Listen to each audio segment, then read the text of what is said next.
Rasulullah Shallallahu Alaihi Wasallam bersabda, ini hadis diriwayatkan oleh Imam Tabrani. Rasulullah SAW mengatakan, aku juga bercanda sebagaimana kalian bercanda, tapi aku tetap mengatakan yang benar. Nah, itu Fit.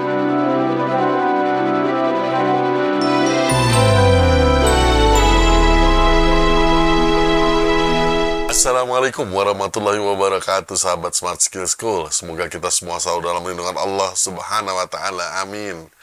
Sahabat, kali ini kita mengundang Ustadz untuk membicarakan mengenai hal-hal yang berhubungan dengan lisan kita sehari-hari. Yuk, kita sambut Ustadz kita, Ustadz Adi Warman Azwar Karim. Ustadz, Assalamualaikum, apa kabar? Waalaikumsalam warahmatullahi wabarakatuh. Sehat, berkah, bahagia, ya Allah. Amin. Amin, Alhamdulillah. Nah Ustadz, memang kita dalam berlisan ini sungguh perlu berhati-hati ya Ustadz ya, karena bisa menimbulkan sakit hati ataupun dosa-dosa lainnya. Kira-kira apa-apa saja kriteria lisan ini Ustadz? Ya, ini ada di dalam kitabnya Imam Ghazali sebetulnya, dalam kitab Bidayatul Hidayah. Imam Ghazali menjelaskan 8 dosa lisan. Nah ini yang sering keluar dari lisan kita. 8 dosa lisan menurut Imam Ghazali dalam kitab Bidayatul Hidayah. Yang pertama kata Imam Ghazali, ini paling sering kita lakukan, yaitu berbohong. Inilah tadi hadis yang kita kutip dari Imam Tabrani. Rasulullah SAW mengatakan, aku juga bercanda sebagaimana kalian bercanda, tapi aku tetap berkata benar. Artinya, bahkan dalam bercanda sekalipun, kita tidak boleh berbohong. Ini penyakit lisan yang pertama, yaitu berbohong. Penyakit lisan yang kedua, yaitu ghibah, menggunjing orang lain. Menceritakan, membicarakan keburukan-keburukan orang lain. Walaupun memang keburukan itu ada pada diri orang lain. Nah, ini adalah dosa lisan yang kedua, yaitu kita senang membicarakan aib, kekurangan orang lain. Yang ketiga menurut Imam Ghazali adalah tidak menepati janji. Padahal Rasulullah SAW mengatakan, al-wa'dun dainun. Sungguh janjimu itu adalah hutang. Kita kadang-kadang janji sama anak kecil, sama anak kita. Nanti kalau lu ini beliin es krim. Kalau ini kita ini ya. Kita pikir janji itu karena kita menyampaikannya kepada anak kecil, udah gitu aja. Mudah-mudahan dia lupa. Bener gak? Ini yang gak boleh. Al-waqdun dainun. Sungguh janji yang kita ucapkan itu adalah hutang yang harus kita tunaikan karena kita telah menjanjikan pada orang tersebut. Jangan kita bersikap, ya syukur-syukur dia udah lupa sama janji saya, benar gak? Sehingga kita tidak perlu menunaikan. Walaupun orang yang kita janjikan itu telah lupa, kita tetap berhutang pada orang itu karena kita lah yang mengucapkan janji tersebut. Yang keempat, jangan kita suka berdebat untuk hal-hal yang sia-sia, yang berbantah-bantahan untuk jidal nih kalau bahasa Arabnya berjeda. Jadi kita berbantah-bantahan untuk hal yang nggak penting lah. Cuman sekedar pengen adu argumentasi, siapa yang paling akhir ngomong dia yang paling benar kayak itu. Kadang-kadang kita timbul ego kita ketika pendapat kita dibantah oleh lawan bicara kita, maka kita mulai sedemikian rupa berbantah-bantahan, nggak mau kalah dengan pendapat orang lain. Bahkan kemudian ini akan, karena ego udah tersentuh, maka emosi pun akan terkena. Nah, akhirnya nanti bisa menimbulkan rasa tersinggung dan permusuhan di antara kita. Yang kelima, menurut Imam Ghazali, sibuk memuji-muji diri sendiri. Ini memang bawaan setiap orang itu ingin dikenal oleh orang lain. Sehingga ketika terjadi percakapan, dia sibuk ingin mengenalkan kehebatan-kehebatan dirinya. Bahkan kita sering lihat orang yang dalam pembicaraan itu mendominasi pembicaraan yang isinya hanya tentang dirinya. Benar ya? Karena apa? Karena dia ingin dikenal oleh orang. Saya udah bikin ini, saya udah bikin itu. Itu kan saya dulu yang gitu semua. Ini juga satu penyakit lisan menurut Imam Ghazali. Yang keenam menurut Imam Ghazali, yaitu kita suka melaknat orang. Ini. Apa laknatullah, laknat Allah atas dirimu. Udah enggak. Ini enggak boleh. Mana? Ini ada peringatan. Ini disampaikan oleh Syekh Abdullah Alawi Al-Haddad dalam kitab beliau Risalatul Mu'awanah.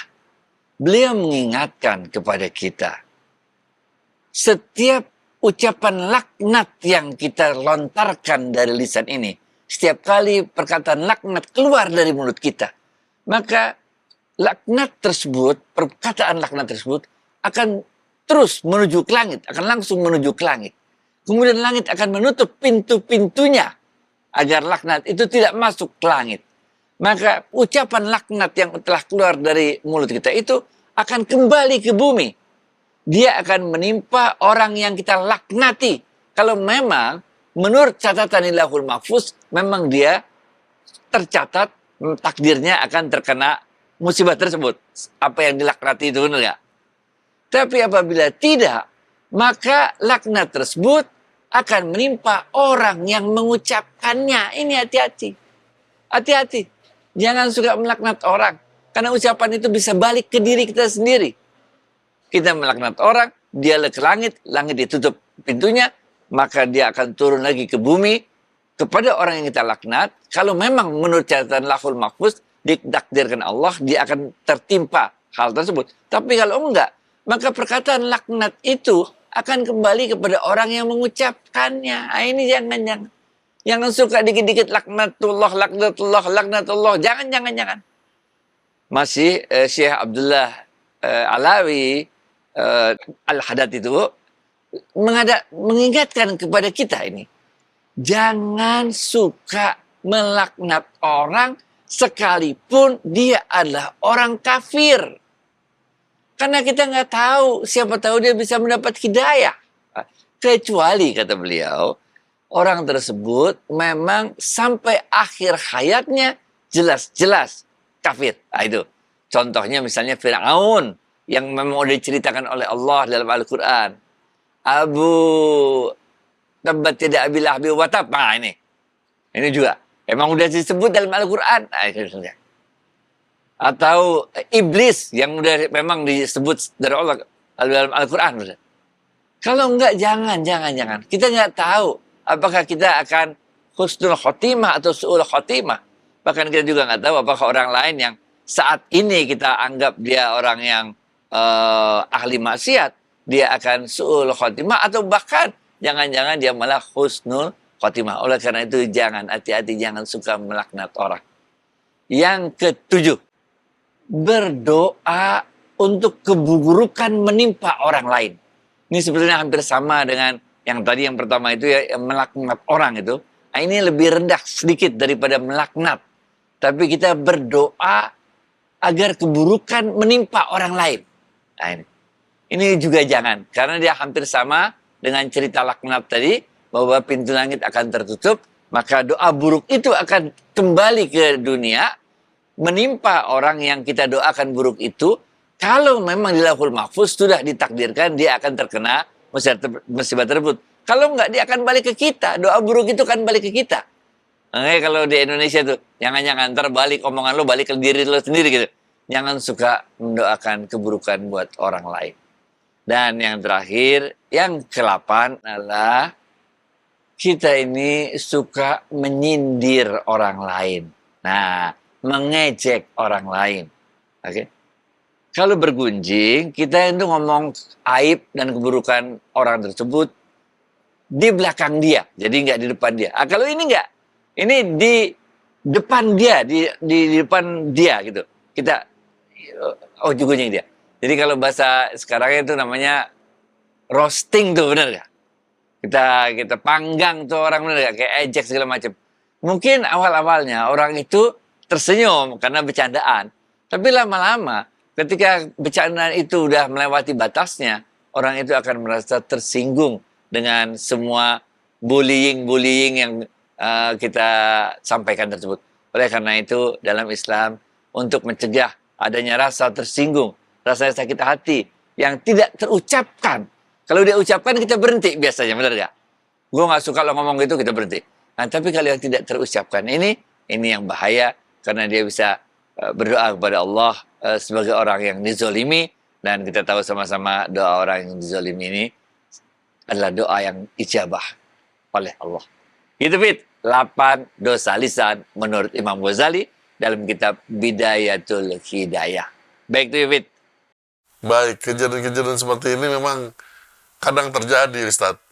Kadang sahabat bercerita dengan bangga tentang sesuatu, namun kita tanpa sengaja membalas pula dengan cerita kita yang rasanya lebih hebat, sehingga membuat ya sahabat kita ini berkecil hati atau tersinggung. Apakah ini termasuk di dalam kriteria itu, Ustadz? Ya, itu lain lagi ceritanya. Kadang-kadang setiap orang tuh ingin dikenal oleh orang lain. Dan supaya orang lain itu mendapat kesan yang baik atas dirinya, maka biasanya dia cerita tentang dirinya dan kehebatan-kehebatan dirinya. Nah, lawan bicaranya, benar gak? Kalau dia udah sering banget dengar kayak begitu, dia lama-lama judak, benar gak? Sehingga lawan bicaranya pun ingin bukan sekedar menjadi pendengar, tapi lawan bicaranya juga ingin memberikan kehebatan-kehebatan dirinya. Sehingga orang pertama bicara tentang kehebatan dirinya, maka orang kedua pun sekarang balas menceritakan kehebatan-kehebatan dirinya. Maka terjadilah pembicaraan antara dua orang yang sibuk memuji dirinya masing-masing. Nah, benar. Mulut ketemu mulut, kupingnya dua-dua kagak ada. Padahal dalam Islam kita diajarkan ketika orang lagi bicara, ya kita diam. Benar gak? Kita dengerin apa pembicaraan dia. Walaupun dia, karena perasaan itu perlu dikenali, difahami, dan diterima. Namanya juga perasaan, ya dikenali, benar gak? Kemudian difahami, lalu kita terima perasaan dia. Benar gak?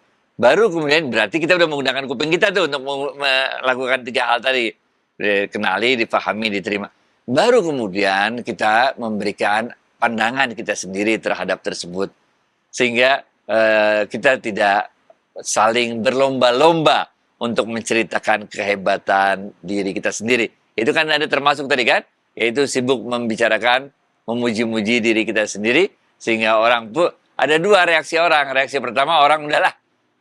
Kalau dia ngomong, jangan didengerin dah, jangan dianggap dia cuma ngegos doang, bener gak? Nah, reaksi yang kedua adalah lawan bicaranya bales lagi dengan gos lagi, dengan kehebatan dirinya lagi. Udahlah, silaturahim yang enak tuh silaturahim yang saling mendengarkan dengan hati. Dalam ilmu tasawuf, apa-apa yang keluar dari hati akan sampai ke hati. Apa-apa yang keluar dari mulut hanya akan sampai ke telinga. Kadang-kadang kalau orang lagi adu argumen, ini tadi ada kan debat yang tidak berguna, argumen yang sia-sia itu adalah itu mulut sama mulut aja, bahkan kupingnya nggak dipakai. Bagaimana lagi mau bisa sampai ke hati? Cuman adu ini aja udah rame aja biar udah sia-sia, jangan. Oke? Kalau dalam ilmu tasawuf kita tidak ingin menghabiskan umur kita dengan hal yang sia-sia, bahkan bisa menyakiti hati orang lain. Gitu, Fit. Masya Allah, jadi kita tuh juga harus melihat-lihat juga kalau di dalam suatu dalam obrolan-obrolan gitu. Kadang biarkanlah teman kita cerita dengan hebatnya, ya kan? Nggak usah kita balas. Ustaz, terima kasih atas waktu dan tausiahnya. Assalamualaikum warahmatullahi wabarakatuh. Waalaikumsalam warahmatullahi wabarakatuh.